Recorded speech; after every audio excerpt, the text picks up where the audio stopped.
மாம்சமாகி இப்பூமிக்கு வந்து நம்மை மீட்டெடுத்த கிறிஸ்துவுக்கு துதியும் கனமும் என்றென்றைக்கும் உண்டாகட்டும்.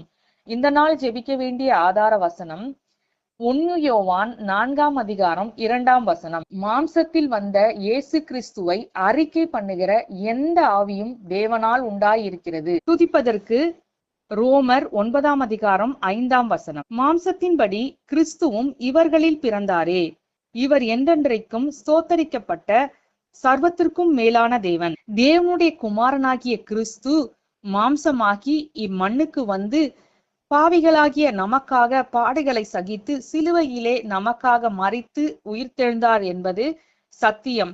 அதை விசுவாசிக்கிறவர்களே தேவனால் உண்டாயிருக்கிறவர்கள். கிறிஸ்துவை அறியாதவர்கள் அதை இன்னும் அறியாததனால் அவர்கள் விசுவாசிக்கவில்லை. சீக்கிரமாய் கிறிஸ்துவை அறிந்து கொள்ள சுவிசேஷம் அவர்களுக்கு துரிதமாய் அறிவிக்கப்பட வேண்டும் என்று ஜெபிக்க வேண்டும். அவர்களுக்கு சுவிசேஷத்தை அறிவிக்கக்கூடிய ஞானத்தையும் வாக்கு வல்லமையையும் கர்த்தர் நமக்கு தந்து அவருடைய வசனத்தை உறுதிப்படுத்த வேண்டும் என்றும் ஜெபிக்க வேண்டும். அடுத்த கேட்டகரியில இருக்கவங்க கிறிஸ்து யார் என்று தெரியும், சத்தியம் நல்லா புரியும், ஆனாலும் கிறிஸ்துவை இன்னும் ஏற்றுக்கொள்ள தயக்கம் காட்டுகிறார்கள்.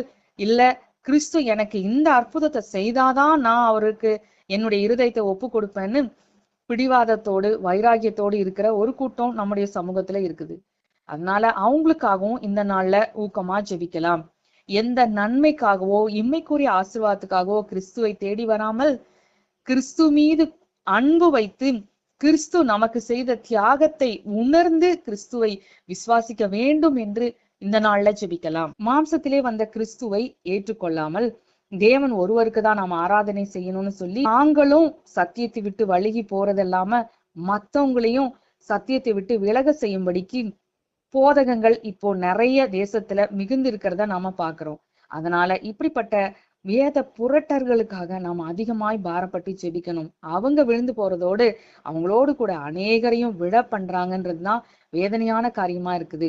அதனால இந்த காரியத்துக்காகவும் நாம ஜெபிக்கலாம். துதிக்க வேண்டியது பரலோகத்தின் மேன்மையெல்லாம் துறந்து மனிதர்களாகிய நம்மீது கொண்ட அளவில்லாத அன்பின் நிமித்தமாக மாம்சமாகி இப்பூமிக்கு வந்து பாடுகளை சகித்த பரமன் இயேசுவை மனதார நன்றியோடு என்றென்றைக்கும் துதித்து உயர்த்தலாம்.